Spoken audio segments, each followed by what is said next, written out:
안녕하십니까. 보증시용장 기초 이론에 대해서 알아보도록 하겠습니다. 자, 우리가 CDCS 시험 문제에서 가장 어려운 파트가 이 보증시용장에 관련된 내용인데요. 자, 이 본격적으로 이제 보증시용장 토류칙 ISP 98에 들어가기 앞서 이 보증시용장이 어떤 내용인지 어떤 건지 간단하게 좀 설명을 드리도록 하겠습니다. 자, 우선 이제 보증시용장을 영어로 스탠바이 레터 오브 크레딧이라고 하거든요. 자, 그래서 이 보증시용장의 정의에 대해서 알아보도록 하겠습니다. 자, 여기에서 설명드린 정의는 일반적인 실무상의 정의입니다. 실무상의 정의. 자, 보증시용장은 뭐냐? 기초계약상 계약 이행 의무자의 의무 불이행에 대비하는 것으로 보증시용장상의 수익자가 보증시용장에 명시된 조건에 따라 일치하는 제시를 하면 보증시용장 개설인이 청구 금액을 기초계약의 이행 여부의 확인 없이 독립적으로 지급하는 확약을 의미한다 라고 정의를 내릴 수가 있습니다. 자, 그래서 이 보증시용장 스탠바이 레터 오브 크레딧은 자, 계약상의 의무자의 의무를 불이행하는 경우에, 그래서 디폴트죠. 디폴트. 자, 디폴트가 발생한 경우에 자, 보증시용장의 수익자가 보증시용장에 명시된 조건에 따라 일치하는 제시를 해요. 일치하는 제시를 하게 되면 자, 보증시용장 개설인이 청구 금액을 기초계약의 이행 여부 확인 없이 독립적으로 지급하는 확약을 의미한다라는 겁니다. 자, 이 내용을 보시게 되면 이거는 상업시용장에 있는 내용과 정의와 거의 유사합니다. 자, 그렇지만 차이점은 뭐냐? 이 상업시용장은 수입상이 자신의 기초계약의 의무를 이행해서 지급을 하는 이행을 하기 위해서 상업시용장이 사용이 되고요. 그리고 시용장이라는 것은 일치하는 제시에 대해서 취소 불능하게 결제하겠다는 개설은행의 확약이다라고 이제 시용장 토류칙에서 규정을 하고 있습니다. 보증시용장 토류칙 내용을 보게 되면 풀어뒀지만 내용은 상업시용장의 정의와 거의 유사합니다. 거의 유사해요. 자, 그래서 이 내용을 이제 그림상으로 보게 되면 자, 보증시용자라는 것은 계약 당사자, 주로 이제 보증시용자라는 것은 무역거래도 사용될 수 있지만 이 건설계약에서 주로 많이 사용을 합니다. 자, 그런 경우에 이 건설계약 관련돼서 자, 건설 발주자, 디벨로퍼가 되는 거고요. 그리고 컨트랙터, 시공사입니다. 그래서 이 발주자하고 시공사하고 건설계약을 체결했을 때 양 당사자들이 계약에 관련된 의무들이 있습니다. 예를 들면 컨트랙터, 시공사인 경우는 건설계약을 이행할 의무가 있고요. 자, 그리고 디벨로퍼인 발주자 입장에서는 건설계약이 완료가 되면 이 공사 대금을 지급할 의무가 있는 거죠. 자, 그래서 이 보증시용자라는 것은 이 두 당사자가, 어떤 당사자가 계약을 이행하지 않은 경우에 대비해서 사용되는 보증시용장을 발행하는 개설인의 독립적 확약이다라고 이해를 해주시면 됩니다. 자, 그래서 계약을 이행하지 않은 경우에 대비해서 은행에서 독립적 확약을 발행을 해주는 거고요. 자, 그래서 이 독립적 확약을 발행한 은행은 실제 이 계약이 이행되는지 안 되는지 알 수가 없습니다. 알 수가 없기 때문에 이행 여부와 상관없이 독립적으로 보증시용장에 명시된 서류 조건으로 일치하는 제시가 오게 되면 결제하겠다는 확약이다라는 겁니다. 자, 다음으로는 이제 보증시용장 토류칙에서 규정하고 있는 보증시용장의 정의에 대해서 좀 보도록 하겠습니다. 자, 우리가 이제 ISP 98이 이제 보증시용장 토류칙이거든요. ISP 98 1조 11의 B항에 보게 되면 자, 스탠바이 레터 오브 크레딧하고 스탠바이하고 별도로 구분을 하고 있습니다. 자, 우선 스탠바이를 먼저 보겠습니다. 스탠바이. 자, 스탠바이는 이 규칙이 적용되는 확약을 의미한다라는 겁니다. 자, 이 규칙이 뭐죠? ISP 98에서 설명하기 때문에 보증시용장 토류칙입니다. 그래서 이 스탠바이라는 것은 보증시용장 토류칙이 적용되는 확약이다, 언더테킹이다. ISP 98에 적용되는 언더테킹이다라는 거고요. 자, 스탠바이 레터 오브 크레딧은 뭐냐? 자, 독립적, 인디펜던트 언더테킹의 하나의 타입을 의미한다라는 겁니다. 자, 그래서 이 스탠바이는 좀 큰 의미고요. 이 스탠바이 안에 스탠바이 레터 오브 크레딧이 있다라고 이해를 해주시면 됩니다. 그렇지만 번역을 할 때는 스탠바이 레터 오브 크레딧하고 또 스탠바이하고는 동일하게 이 보증시용장이라는 용어를 사용을 합니다. 그리고 제가 강의에서 설명드릴 때도 스탠바이나 스탠바이 레터 오브 크레딧 별 구분 없이 그냥 이해를 하셔도 상관은 없습니다. 자, 어쨌든 ISP 98에서는 스탠바이는 ISP 98에 적용되는 확약이고, 자, 스탠바이 레터 오브 크레딧은 독립적 확약의 하나의 타입이다라는 겁니다. 자, 다음은 이제 그 보증시용장에 적용되는 규칙에 대해서 알아보도록 하겠습니다. 자, 보증시용장에 적용되는 규칙에는 첫 번째 시용장 통일규칙, 자, 그리고 보증시용장 통일규칙인 ISP 98, 그리고 청구보증 통일규칙인 URDG 758이 있습니다. 자, 우리가 시용장 통일규칙 1조에서는 시용장 통일규칙이 적용 가능한 범위 내에서 보증시용장에도 적용되는 것으로 규정을 하고 있죠. 규정을 하고 있습니다. 자, 그리고 ISP 그 보증시용장은 ISP 98에 적용되기 위해서 만들어진 거고, ISP 98은 이제 보증시용장에 적용되기 위해서 만들어진 거고요. 자, 그리고 이 청구보증 통일규칙은 디맨드 개런티, 주로 이제 중동에서 발행되는, 아니면 요구되는 이 보증서에 적용되는 규칙인데요. 우리가 이 CDCS 시험에서는 이 시용장 통일규칙과 ISP 98에 대해서만 시험이 나오기 때문에, 자, 이 청구보증 통일규칙에 대해서는 설명을 드리지 않도록 하겠습니다. 어쨌든 이 보증시용장 통일규칙에 적용되는 국제규칙은 세 가지가 있다. 그리고 이 CDCS 시험 문제는 UCP 600과 보증시용장 통일규칙 ISP 98에 관련된 시험이 출제가 되고 있습니다.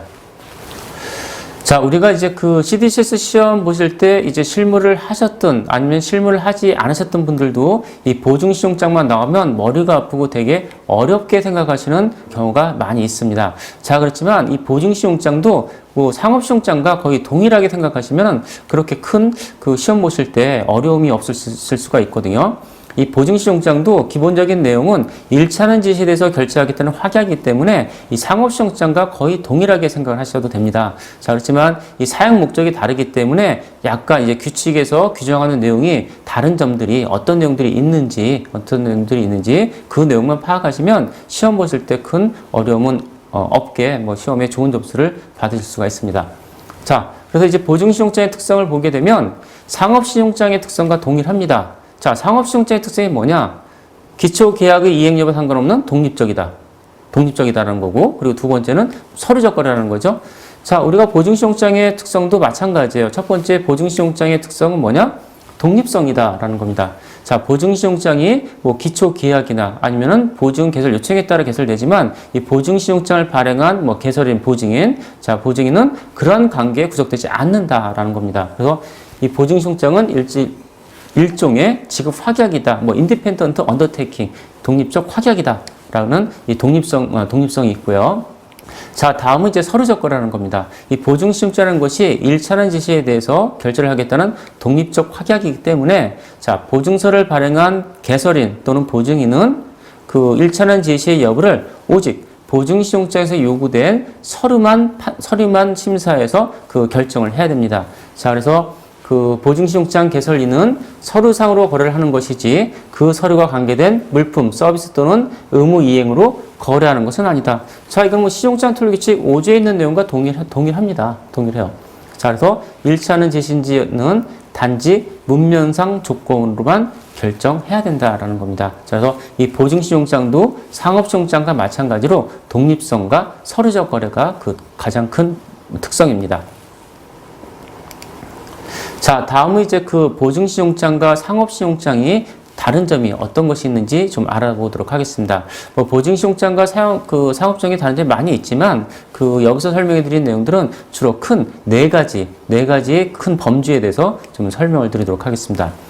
자, 첫 번째로는 이제 상업시용장 먼저 설명드리죠. 자, 상업시용장은 수입상이 무역 계약을 이행하기 위한 지급산으로 사용되는 겁니다. 그래서 이 상업시용장이라는 것은 수출상에게는 1차적인 지급수단이다라는 겁니다. 자, 그래서 수출상을 선적을 하게 되면은 신용장으로 대금을 받을 수가 있는 겁니다. 그래서 1차적인 지급수단으로 사용되는 거고요.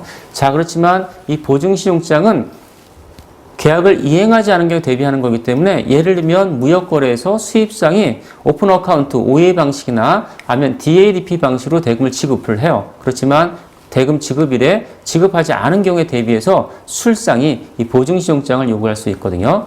자, 그래서 이러한 경우에 이 보증시용장은 계약을 불이행하는 경우에 대비하는 거기 때문에 1차적인 지급사는 따로 있는 겁니다. 자, 그렇기 때문에 보증시용장은 2차적인 지급수단이다. 그래서 영어로는 컨텐전시 페이먼트 메커니즘이다 라는 겁니다. 그래서 2차적인 지급수단으로 이해를 하셔야 되고요.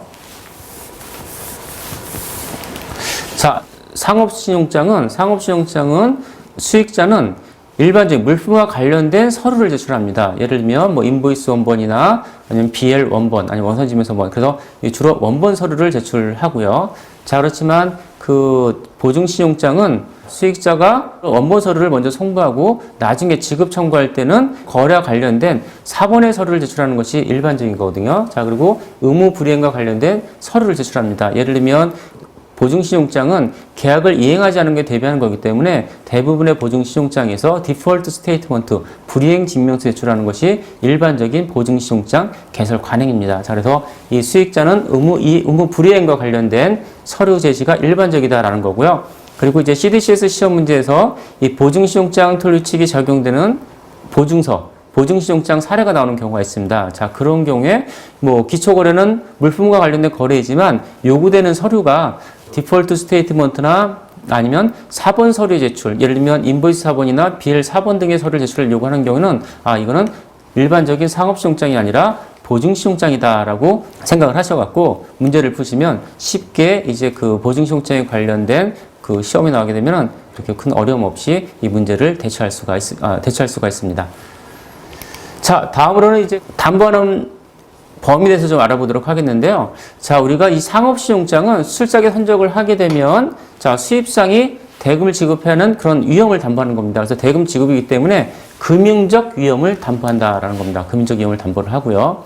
자, 그렇지만 보증시용장은 그 상대방이 그 보증시용장의 수익자의 상대방이 뭐 계약 이행 의무가 뭐 금전적인 의무 이행도 있을 수 있고 아니면 비금전적인 의무 이행도 있습니다. 예를 들면 뭐 건설 계약을 완공을 해야 되는데 그런 완공을 하지 않았다. 자, 이런 경우는 비금전적인 의무거든요. 자, 그래서 이 보증시용장은 수익자에게 비금융적 혹은 금융적 위험을 담보한다라는 겁니다. 자, 마지막 네 번째는 요건 중요합니다. 요거는 뭐 그 시험 문제에 많이 출제가 되는 내용이거든요.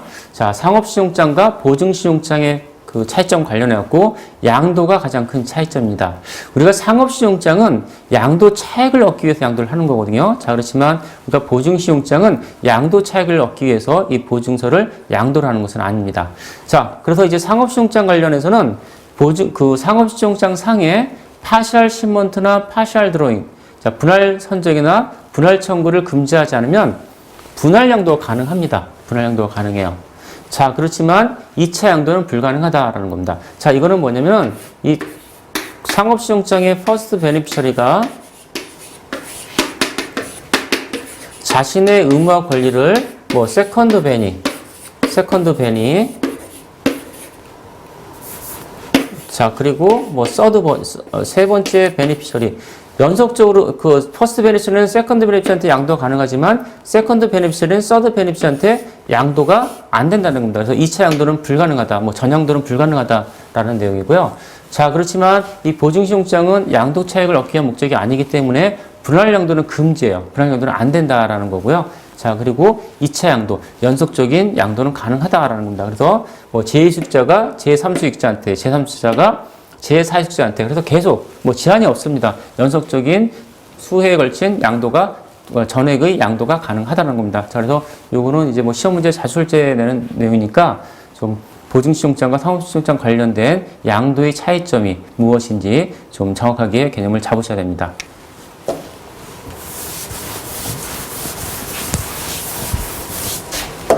자, 다음은 이제 그 보증시용장의 개설의 대상이 되는 기초계약이 어떤 내용인지 좀 보도록 하겠습니다. 자, 그리고 보증시용장이라는 것은 그 일반적으로 약속이 있는 경우에, 뭐 계약 의무가 있는 경우에는 그 있는 거래인 경우는 모두 그 보증시용장이 개설될 수가 있습니다. 그래서 뭐 기업의 도로건설과 같은 해외 건설 수주 또는 뭐 선박 건조 수주, 뭐 용역계약, 기술 이전 계약, 그다음에 해외 현지 법인에 대한 대출 담보, 그리고 수출입 거래, 그리고 뭐 과세 목적, 그리고 뭐 선물한 보증금, 보석금. 그래서 이제 계약이 있는 모든 거래에 대해서는 보증시용장이 개설될 수 있다라는 거고요. 그리고 이 보증시용장이라는 것은 이러한 계약을 이행하지 않은 경우에 대비하는 2차적인 지급수단으로 이해를 하시면 됩니다. 자, 다음은 이제 그 보증시용장의 종류, 스탠바이 레터 오브 크레딧의 종류에 대해서 좀 알아보도록 하겠습니다. 뭐 많은 종류들이 있지만 뭐 시험 문제에 많이 나오는 내용에 대해서만 좀 설명을 드리도록 하겠습니다. 자, 첫 번째는 이행보증이라고 해서 퍼포먼스 스탠바이. 퍼포먼스 스탠바이입니다. 자, 여기서 뭐 보증이라는 용어를 썼는데 뭐 명칭은 중요하지 않기 때문에 보통 그 이행 보증 시용장 아니면 이행 보증 뭐 다 상관없이 뭐 동일한 의미다라고 좀 이해를 해주시면 되고요. 그리고 실질적으로는 이제 뭐 보증 시용장이라는 용어보다는 이 보증이라는 용어를 더 많이 사용을 합니다. 자, 그래서 이 퍼포먼스 스탠바이. 자, 퍼포먼스 스탠바이도 실제로 뭐 P본드라는 용어들을 더 많이 사용을 하거든요. 자, 그래서 P본드.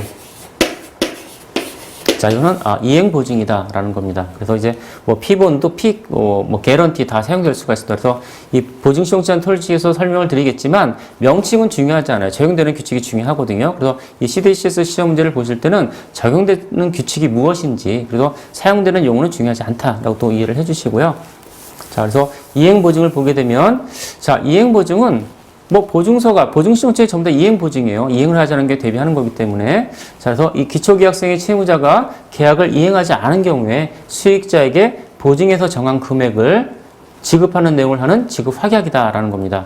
자, 그래서 이 계약 당사자가 이행하지 않은 경우에 보증서에 명시된 금액을 지급하는 보증서다라는 거고요. 자, 그리고 이제 요 내용이 중요해요. 좀 관련해 갖고. 자, 국제거래에서 일반적으로 이행보증 금액은 보통 계약 금액의 10%입니다. 10% 내입니다. 10% 정도가 개설이 되고요. 그래서 실제 우리가 상업시용장은 계약을 이행하는 거기 때문에 100% 다 계약 금액의 100%가 다 개설되지만 우리가 보증에 관련된 내용들은 주로 5에서 10% 그리고 이행보증 경우는 한 10% 정도 계약금의 10% 정도가 개설되는 것이 일반적인 관행이라는 겁니다.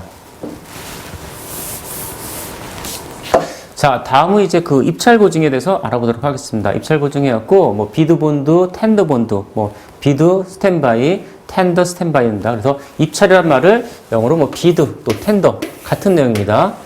자, 그래서 시험 문제도 뭐 비드 본드가 뭐냐라고 하게 되면 입찰 보증이다라고 좀 이해를 해 주세요. 자, 그래서 입찰 보증이라는 것은 뭐냐면은 입찰 참가자가 입찰을 포기하거나 낙찰받은 후에 본 계약을 체결하지 않은 경우에 수익자에게 보증에서 정한 금액을 지급하는 것을 내용하는 보증 시용장이라는 겁니다. 자, 그래서 우리가 비드 본드 또는 텐더 본드, 비드 스탠바이, 뭐 텐더 스탠바이, 뭐 입찰 보증이라는 것은 무엇이냐면은, 자, 건설 계약을 해서 입찰에 참여하는 당사자들이 있어요. 그래서 입찰에 참여한 당사자가 입찰에 붙었는데 실제 본 계약을 체결하지 않아서 실제 발주자가 다시 입찰 공고를 하고, 그리고 뭐 입찰 공고를 해야 되고, 그리고 이제 입찰과 관련된 뭐 광고비, 어떤 비용들이 발생할 수가 있습니다. 그래서 그거를 충당하기 위한 목적으로 입찰을 할 때 입찰 보증서를 입찰 보증서의 제공을 요구합니다. 자, 그래서 이 입찰 보증이라는 것은 입찰자가 본 계약을 이행하지 않은 경우에, 뭐 본 계약을 계약하지 않은 경우에, 자, 그런 경우에 대비한 보증서다라고 이해를 해주시면 됩니다. 자, 다음은 이제 선수급 환급 보증이라고 해갖고요. 뭐 AP 본드, 뭐 AP 스탠바이라는 용어를 씁니다. 그래서 우리가 뭐 신문에 뭐 AP 본드, APB라고 많이 써요. 그래서 어드밴스 페이먼트 본드라고 해서 보통 이제 국제적으로는 이제 스탠바이나 개런털 용어를 쓰는데 실무적으로는 이제 본드라는 말도 많이 사용을 합니다. 그래서 이제 보통 신문에 나올 때는 선박금융 관련해서 APB라는 말이 많이 나오거든요. 자, 이거는 어드밴스 페이먼트 스탠바이 또는 본드다 해갖고 선수급 환급 보증이다라는 겁니다. 자, 기초 계약상에 계약자가 선수급을 먼저 주는 거예요. 어떤 내용을 이행할 목적으로 선수급을 미리 주는데 만약에 그 계약을 이행하지 않은 경우에 이미 지급한 선수금을 반환하는 목적으로 사용되는 보증을 선수급 환급 보증 AP 스탠바이라고 하고 있습니다. 자, 다음은 이제 카운터 스탠바이라고 해갖고요. 뭐 구상보증, 뭐 실무적으로는 뭐 복보증. 자, 복보증이라고도 많이 사용합니다. 그래서 카운터 스탠바이라고 해갖고. 자, 카운터 스탠바이는 뭐냐면은, 자, 구상보증서, 이 구상보증을 발행하는 발행인이 다른 은행에게 별도의 뭐 구상보증서를 하나 더 발행해주든지 아니면 보증시용장을 발행하도록 의뢰하는 보증서를 말한다라는 겁니다. 자, 그러니까 구상보증, 카운터 스탠바이는 이 카운터 스탠바이를 발행한 은행이 자신이 이 보증서를 다른 당사자한테 통지를 요청하는 것이 아니라 이 구상보증서를 기반으로 해서 또 다른 별도의 보증서 또는 구상보증서를 발행을 요청하는 의뢰서다라는 겁니다. 자, 그래서 이 구상보증서의 수익자는 다른 은행한테 보증서를 발행을 요청하기 때문에 자, 은행이 수익자가 됩니다. 은행이 수익자. 그래서 구상보증서의 수익자는 별도의 보증신용장 또는 뭐 구상보증신용장을 발행하는 은행이 수익자가 된다는 겁니다. 자, 그래서 요거는 이제 ISP 98 뭐 4조 21조에 이 내용이 나와 있는데요. 그때 가서 뭐 자세히 좀 설명해 드리고요. 어쨌든 이 구상보증서는 뭐 카운터 스탠바이는 다른 당사자, 다른 은행한테 보증서를 한 번 더 발행을 요청하는 보증서다라고 이해를 해주시면 됩니다. 자, 다음은 이제 하자보증이라는 게 있습니다. 하자보증, 워런티 보증이라고 했고요. 뭐 건설공사가 끝난 이후에 하자 사양에 대해서 하자 보수 기간 동안에 발생할 수 있는 하자 보수 비용을 충당하기 위한 보증이다라고 해서 뭐 영어로는 워런티 본드라고 하고 있습니다. 워런티 본드 또는 스탠바이라고 하고 있죠. 자, 다음은 이제 금융보증을 보도록 하겠습니다. Financial Standby라고 해갖고요. 자, 이거는 뭐냐면은 뭐 개설 의뢰인 또는 개설 의뢰인의 본사 또는 지사가 차입한 자금을 상환하지 못하면 보증인이 이 차입금을 상환하는 것을 수익자에게 약속하는 지급 확약이다라는 겁니다. 자, 그리고 이제 이 Financial Standby인 경우에는 해외 이제 현지 기업이 차입을 할 때 그 대출 기관부터 파이낸셜 스탠바이를 받고 대출을 받거든요. 자, 그래서 이 파이낸셜 스탠바이의 그 수익자도 그 대출을 공유하는 은행이 된다는 겁니다. 그래서 이 보증신용장의 수익자가 은행이 되는 경우는 그 두 가지가 있어요. 하나는 구상보증서, 카운터 스탠바이고 또 하나는 파이낸셜 스탠바이다라는 겁니다. 파이낸셜 스탠바이인 경우는 보증서의 수익자는 은행이 된다라는 점도 좀 알아두셔야 됩니다. 자, 다음은 이제 그 보험보증이라는 게 있는데요. 자, 이거는 뭐냐면은, 자, 개설 의뢰인의 보험 또는 제보험 의무를 보장하기 위해 사용된다라는 것이 이제 보증보험이고요. 뭐, 인슈런스 스탠바이입니다. 그래서 이 보험급을 지급하는 당사자가 그 여력이 충분하지 않은 경우에 재보험을 가입하는 경우가 있죠. 자, 그런 경우에 사용되는 보증을 그 보험보증이다라는 겁니다. 자, 다음은 이제 그 직불보증신용장. 자, 이것도 중요합니다. 일반적인 보증신용장과 달리 사용되는 경우가 있기 때문에 이 직불보증신용장이 시험에 종종 출제가 되고 있습니다. 그래서 이 직불보증신용장은 영어로 Direct Pay Standby입니다. Direct Pay Standby. 자, 이 직불보증신용장이라는 것은 뭐냐? 우리가 보증신용장이라는 것은 2차적인 지급 수단이에요. 계약을 이행하지 않은 경우에, 불이행하는 경우에 대비해서 사용되거든요. 자, 그렇지만 이 직불보증신용장은 계약 이행 여부와 상관이 없습니다. 그냥 지급 청구를 하게 되면 대금을 지급하는 방식입니다. 그래서 이 직불보증신용장은 1차적인 지급수단이다 라는 것도 좀 이해를 해 주십시오. 그래서 시험 문제에 많이 나옵니다. 다음의 보증신용장 중 1차적인 지급수단으로 사용되는 보증신용장 뭐냐라고 하게 되면 다이렉트 페이 스탠바이를 찾으셔야 됩니다. 그래서 이 직불보증신용장은 기초계약의 의무 불이행과 연계될 수 있고 아니면 연계되지 않을 수 있다. 그리고 지급의 1차적인 수단이다라는 겁니다.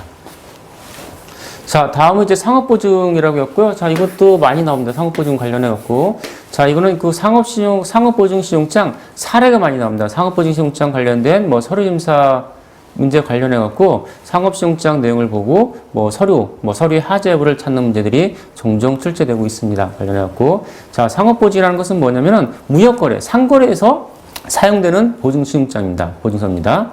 자, 우리가 대금 출산과 수입장의 계약을 할 때 대금 지급 방식이 신용장 방식이 아니에요. 은행의 지급 보증 방식이 아니라 송금 방식이나 뭐 의회 방식이나 아니면 뭐 DADP 방식 결제를 하는 겁니다. 자, 그런 경우에 만기에 수입상이 결제하지 않은 경우에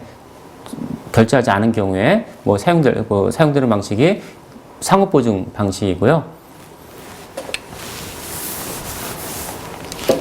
자, 그래서 이제 상업보증신용장의 사례를 보게 되면 이와 같이 이제 그 우리가 신용장을 보게 되면 각각의 뭐 31번 D필드, 뭐 50번 필드, 50번 필드 각각의 번호가 나와서 이제 필드가 기재가 되어 있습니다. 자, 그렇지만 우리가 이 보증신용장이라는 것은 필드가 없거든요. 그냥 프리 포맷 형식으로 딱 나와 있어요. 그래서 이 CDCS 시험을 보실 때 뭐 상업신용장은 뭐 종종 보는데 이 상업 목적의 상업보증신용장이 나오게 되면은 되게 이제 어려워하세요. 관련해갖고. 근데 내용은 별거 아닙니다. 그냥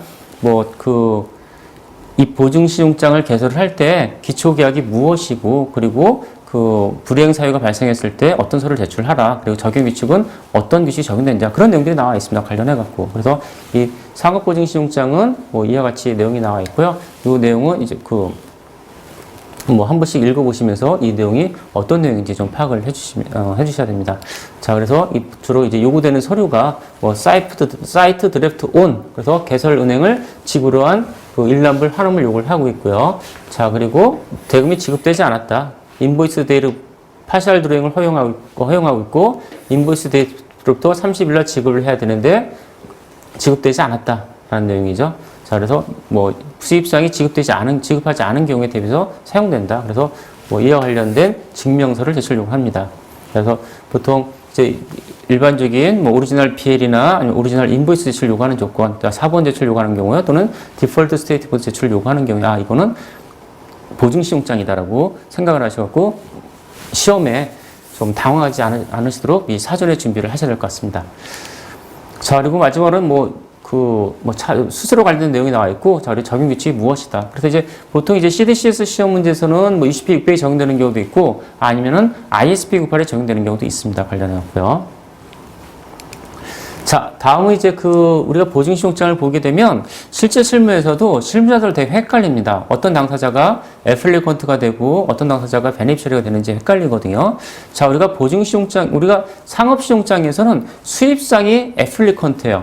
자, 그렇지만 우리가 보증시용장에서는 뭐 서로 당사자가 애플리컨트 될 수 있고 수익자가 베네피셔리가 될 수 있다라고 좀 이해를 해주셔야 됩니다. 그래서 계약을 불이행하는 당사자가 애플리컨트가 되고, 그리고 이 불이행에 대해서 대비해서 지급 보증을 받는 경우에 보증서의 수혜자가 수익자, 베네피셔리가 된다는 겁니다. 자, 우선 무역계획 관련해서 비금융채무에 대한 위험 보장입니다. 자, 비금융채무. 그러면 이행할 대상이 돈을 지급하는 것이 아니라 어떤 다른 이행이에요. 관련해갖고. 자, 우리가 무역계약에서 수출상은 선적을 계약을 이행할 의무가 있는 거고, 수입상은 대금을 지급하는 거죠. 자, 그래서 비금정적인 채무에 대한 불이행이기 때문에, 자, 이런 경우는 비금정적인 의무가 뭐냐? 수출상이죠. 선적을 해야 되기 때문에 수출 기업이 개설 의뢰인이 되는 겁니다. 개설 의뢰인이 돼서, 자, 보증시용장을 발행하는 개설인한테 개설 신청을 하고, 그리고 이 개설인이 이 보증시용장을 수익자한테 뭐 자신이 전달할 수도 있고, 아니면 통지자를 통해서, 어드바이저를 통해서 수익기업한테 이 보증서를 전달해 줄 수가 있습니다. 그래서 비금융채무인 경우는 이와 같은 경우에 애플리컨트가 수출기업이 되는 거고요. 자, 다음 케이스를 보게 되면 똑같은 무역계획인데 금융채무예요. 금융채무. 자, 여기서 채무를 이행하지 않은 경우에, 그러면 수입상의 대금을 지급하지 않은 경우에 대비하는 보증시용장이거든요. 자, 그런 경우는 애플리컨트가 수익기업이 되고요. 자, 그리고 개설 신청을 개설인한테 신청을 하고, 자, 그리고 개설인이 보증시용장을 수출기업에 통지를 해줍니다. 자, 요게 이제 금융채무에 대한 무역계약과 관련된 보증시용장 개설 사례고요. 자, 다음은 이제 비금융채무에 대한 내용을 보도록 하겠습니다. 이번에는 이제 건설계약입니다. 건설계약인 경우에 시공회사는 건설을 준공해야 되겠죠? 자, 그래서 준공을 하지 않은 경우에 대비해서 보증서를 사용하는 겁니다.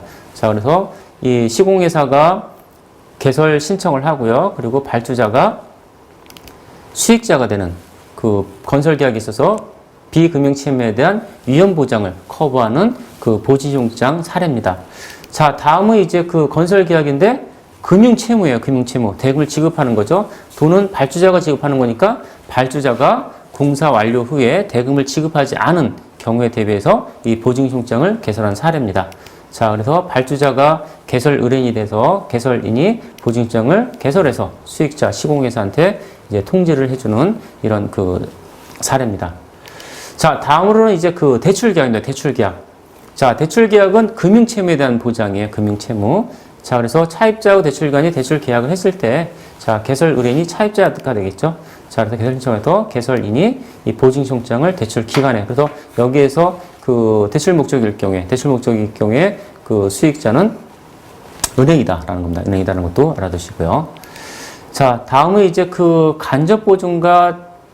직접 보증과 간접 보증이라는 것이 있는데, 이것도 좀 상당히 중요한 내용입니다. 관련해갖고. 자, 우리가 직접 보증이라는 것은 뭐냐면은 일반적인 신용장 거래와 같다라고 생각을 해주세요. 자, 그래서 뭐 계약 당사자가 계약을 하고 계약을 이행하지 않은 경우에 대비해서 자, 보증신용장을 개설하는 개설 의뢰인이 자, 보증신용장 개설 요청을 해서 자, 개설은행이 통지은행한테, 통지은행, 뭐 통지자한테 스탠바이 레터 오브 크레딧, 스탠바이 LC를 발행을 해주고 통지 요청을 하는 거죠. 그러면 이 통지은행이 수익자한테 보증서를 통지해주는 거래. 자, 요게 이제 그 직접 보증이라고 해갖고 그 3자 보증이라고 합니다. 그래서 직접 보증이고요. 그래서 일반적인 상업신용장과 같다라고 생각을 해주시고요. 자, 그런데 여기서 이제 그 문제는 뭐냐면은 이 보증서를 발행하는 은행은 자, 요 개설은행이거든요. 그래서 수익자 입장에서는 자, 수익자의 국가와 다른 국가에 소재하기 때문에 수익자는 이 보증신용장을 갖고 있는 경우에 자, 컨트리 리스크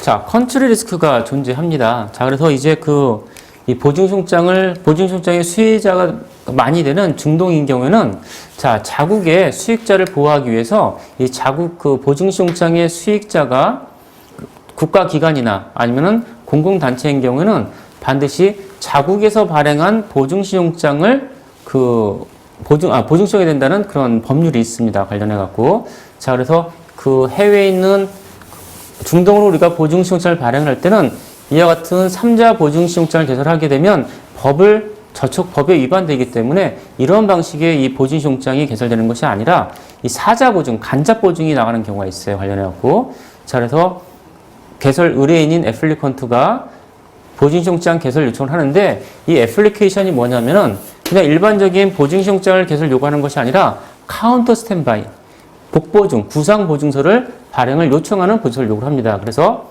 카운터 스탠바이 LC를 발행을 해주죠. 자, 우리가 아까 구상보증 관련해갖고 이 카운터 스탠바이 LC의 베네피셔리, 수익자는 누가 된다고 제가 설명해 드렸죠? 자, 이거는 실제 이 은행이 별도의 지급 확약을 발행할 때 거주하는 국가의 은행이 된다라는 겁니다. 그래서 이 카운터 스탠바이 LC의 수익자는 은행이 되고요. 그래서 이 은행은 카운터 스탠바이 LC를 발행한 은행, 개설인의 요청에 따라 별도의 보증신용장을 수익자한테 발행을 해줍니다. 자, 그래서 실제 이 스탠바이 LC의 수익자는 이 당사자가 되는 거고, 이 카운터 스탠바이 LC의 수익자는 이 로컬 이슈잉 뱅크, 개설 은행이 되는 겁니다. 자, 그래서 이 중동 같은 경우에는 직접 보증인 경우에는 국내법에 저촉되기 때문에 항상 4자 보증, 자국의 금융기관이 발행한 이 보증서를 요청하는 경우가 많이 있습니다. 자, 그런 경우에 국내 은행이 보증서를 발행할 때 직접 수익자한테 발행해서 주질 못하기 때문에 수익자가 거주하는 국가의 은행을 이용하는 거죠. 자, 이런 방식을 간접 보증 방식, 4자 보증 방식이라고 얘기를 하고 있습니다. 자, 다음은 이제 보증신용장 관계자와 업무 절차에 대해서 알아보도록 하겠습니다. 자, 우선 보증신용장 관계자 업무 절차를 보게 되면 기본적으로 이제 보증신용장 관련해서 이 보증신용장을 개설하는 당사자인 애플리컨트, 그리고 보증신용장의 혜택을 받는 베네피셔리, 수익자가 있고요. 자, 그리고 보증서를 발행하는 이슈어, 그리고 이 보증신용장을 통제하는 어드바이저, 통지자를 얘기합니다. 그래서 보통 CDC에서 시험 문제에서도 이슈어 어드바이저가 아니라 그냥 이슈잉 뱅크 아니면 어드바이징 뱅크라고 하는 경우도 있습니다. 그렇고요. 자, 그래서 애플리컨트하고 베네피셔리가 기초 계약을 먼저 체결해야 되겠죠. 그래서 계약을 불이행하는 경우에 자, 대비해서 애플리컨트한테 이 보증신용장 개설을 요청을 합니다. 개설을 요청을 하죠. 그러면 이슈어는 이 개설 청소를 받고 검토를 해서 자, 스탠바이 LC 보증신용장을 개설을 하면요. 이 어드바이저가 베네피셔리한테 이 보증신용장을 통지를 합니다. 자, 그래서 이 베네피셔리는 계약 조건과 이 자신이 받은 보증신용장 내용을 검토를 한 다음에 문제가 없으면은 그냥 수령을 하는 거고, 문제가 있으면 조건 변경을 요청을 하죠. 그래서 조건 변경 요청해서 다시 조건 변경이 와서 문제가 없고 아니면 지급 청구 사유가 발생하게 되면 자, 개설은행한테 지급 청구를 합니다. 그래서 청구하게 되면 이슈어 입장에서는 청구가 들어왔기 때문에, 서류가 들어왔기 때문에 서류 심사를 해야 되겠죠. 자, 그래서 서류 심사를 하고 서류에 하자가 없으면 결제를 하고 아니면 서류가 하자 있으면 결제 거절 통지를 합니다. 자, 이거는 우리가 상업시용장 개설하는 플로우하고 업무 절차하고 동일합니다. 그래서 이제 보증시용장도 상업시용장과 업무 흐름은 동일하다라고 좀 이해를 해주시고요. 단 차이점은 뭐냐?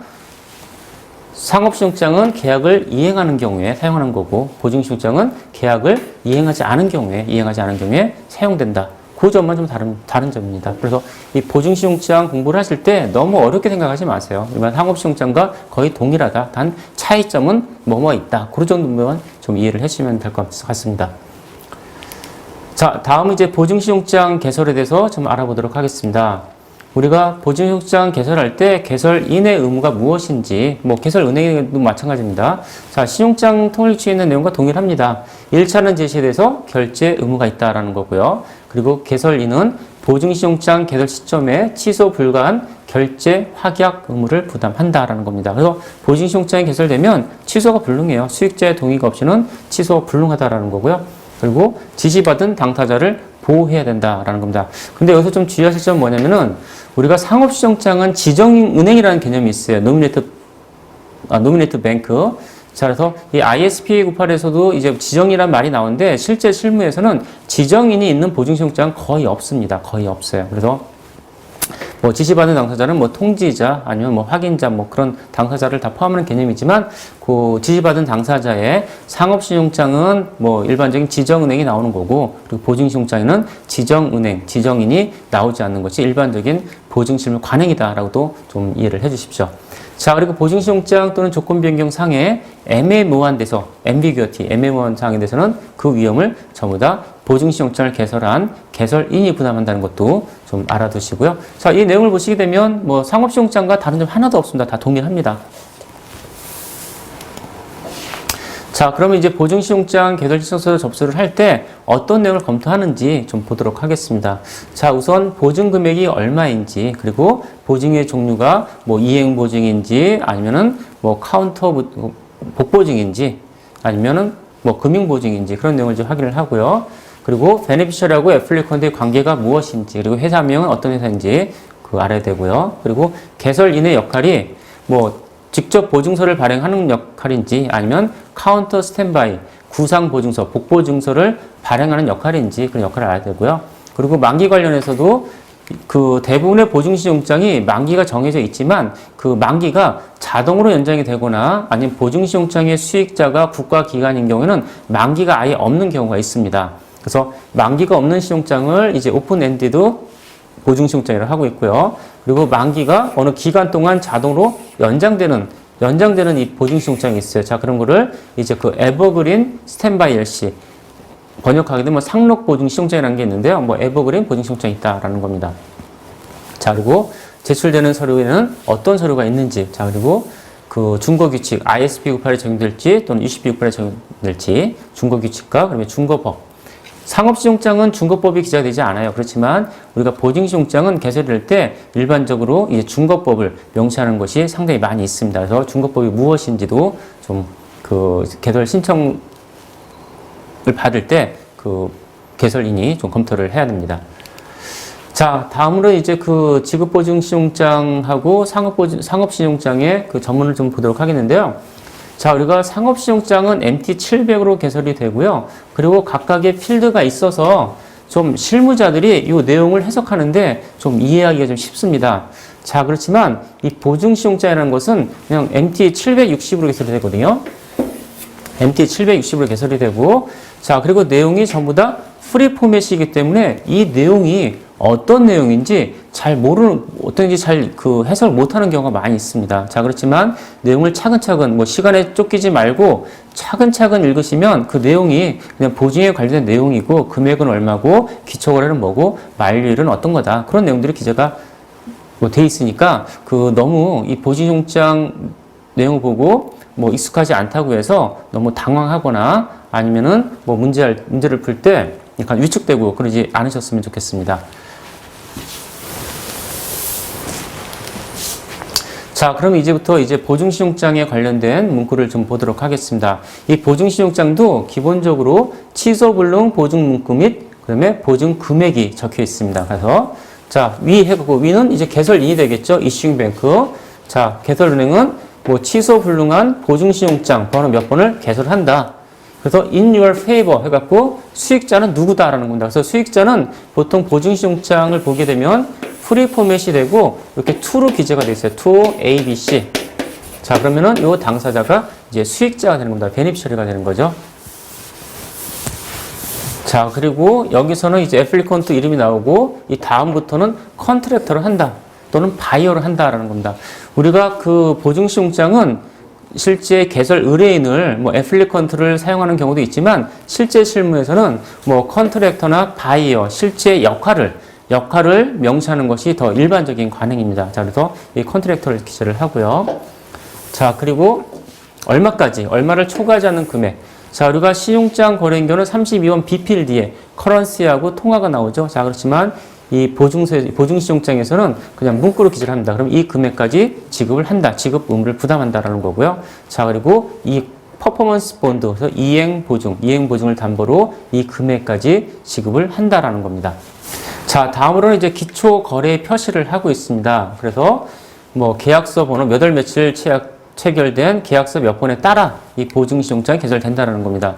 보증신용장 자체가 이 기초계약과 보증신용장에서 이 언급이 있다고 하더라도 기초계약과 독립적이거든요. 자, 그렇지만 이 보증신용장에 그 기초거래 계약을 표시하는 이유는 뭐냐면은 나중에 분쟁이 생겼을 경우에 나중에 법원에서 판사가 이 계약 당사자가 계약 조건에 따라 보증서를 적절하게 개설했는지 그런 걸 보기 위해서 기초거래를 표시를 하고 있습니다. 자, 다음은 이제 그 필요서를 요구하고 있죠. 필요서류, 어떤 서류를 요구하는지. 그래서 이 스탠바이 레터부터는 뭐 사이트 드래프트 온 어스. 그래서 여기서는 그 환원의 지급인을 개설인으로 요구를 하는 겁니다. 자, 그리고 동반을 해야 되는데 your duly authorized signature. 자, 서명된 스테이트먼트죠. 자, 그리고 서명된 스테이트먼트는 이 쿼테이션 마크 안에 있고 요 내용을 기재를 하라는 겁니다. 그래서 we hereby certify that 해서 여기서 we는 베네피셔리가 되겠죠. 자, 수익자는 선언한다. 자, 컨트랙터가 건설업자가 자, 계약에 관련된 그의 의무를 이행하는 데 실패했다. 그래서 이 디폴트 스테이트먼트 불이행 증명서를 요구하는 것이 일반적인 보증신용장 관행입니다. 그래서 이런 필요 서류를 요구를 하고 있고요. 뭐 별도로 추가적으로 요구되는 서류는 뭐 추가적으로 기재할 수가 있습니다. 그래서 기본적으로는 이제 그 보증신용장 관련된 서류는 그 환호음과 뭐 또는 디맨드가 될 수가 있습니다. 환호음과 불이행 증명서다라는 겁니다. 자, 다음으로 이제 제시 장소죠. 우리가 신용장, 상업신용장에서는 그 41번 필드 available with의 지정은행에 서를 제출하면 됩니다. 자, 그렇지만 이 보증신용장은 주로 그 제시되는 장소가 개설은행입니다. 개설인이 됩니다. 관련해갖고. 자, 환호음과 스테이트먼트의 제시는 자, 쿠리어나 레스트 메일, 뭐 등록된 메일로 이루어져야 하고, 자, 그리고 페이먼트는 우리한테 개설은행에 의해서 그러한 서류들을 수취한 후에 뭐 지급이 될 거다, 이루어질 거다라는 내용입니다. 자, 다음은 이제 그 유효기일 및 보증효력의 종료. 자, 그래서 이 보증신용장은 유효기일이 언제인지 우리가 상업신용장에서는 31번 디필드에 expiry date에 이제 유효기일이 나오죠. 자, 그렇지만 보증신용장에서는 문구로 나온다 해서 이 보증신용장은 언제 유효기일 날 expiry 만료가 될 거다. 그리고 any claim 그 클레임, 여기서는 청구예요. 제시예요. 제시는 개설은행에 의해서 자, 유효일, 만료일 전에 이루어져야 된다. 받아야 되는 거고요. 그리고 which date, 그 일, 만료일 이후에 이 보증신용장은 null and void라고 무효가 된다. 그래서 이 보증신용장은 유효일, 만료일이 경과가 되게 되면 개설인의 의무가 종료가 됩니다. 그래서 뭐 그 보증신용장이 별도로 지정인이나 확인이 없는 경우는 이 보증신용장 유효기일이 종료가 되면 개설인의 의무도 종료가 된다. 이렇게 또 이해를 해주시고요. 자, 그리고 please return to us. 자, 오리지널 이 스탠바이의 인스트루먼트를 유효기일이 경과하자마자 유효기일이 됐을 때 하자마자 그 보증신용장을 우리한테 반환하라라는 내용이 있고요. 자, 그러나 뭐 this letter of credit, letter of standby 이 스탠바이 신용장은 자, 유효일이 경과됐을 때 null and void 무효가 된다는 거죠. 그래서 뭐 캔슬을 위해서 보증신용장이 우리한테 개설은행에 제출된 여부 상관없이 유효일이 경과가 되게 되면 null and void 무효가 될 거다라는 겁니다. 자, 그리고 그 on payment you 당신에게 대금이 지급할 때 또는 그 청구된 금액을 계좌에 입금했을 때 위 개설은행의 의무는 완벽하게 디스차지도 면책이 된다는 거죠. 이 보증시효증에 관련된 우리의 의무는 면책된다는 거고요. 자, 그리고 그 이외에는 우리는 어떠한 추가적인 지급, 이 보증시효증에 관련된 자, 청구에선 어떤 책임도 없다. 뭐 너희 또는 다른 당사자에게 책임이 없다라는 거죠. 그래서 대금이 지급하게 되면 어떤 책임이 없다라는 겁니다. 자, 다음으로는 이제 그 수수료 관련된 사항이 나와 있는데요. 자, All Banking Charge Out Korea.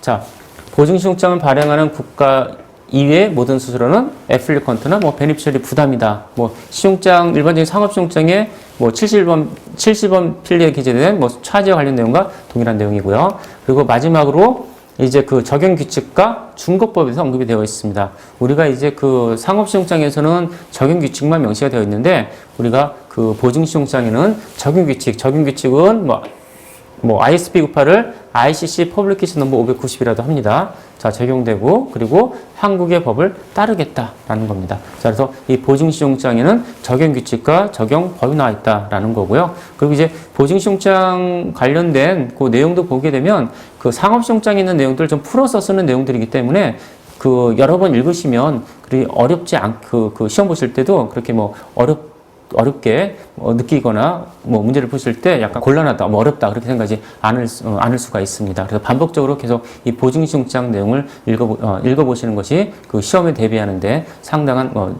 그 상당히 중요하겠습니다. 자, 이상으로 보증시용장에 관련된 기초 이론에 대해서 그 설명을 마치도록 하겠습니다. 수고하셨습니다.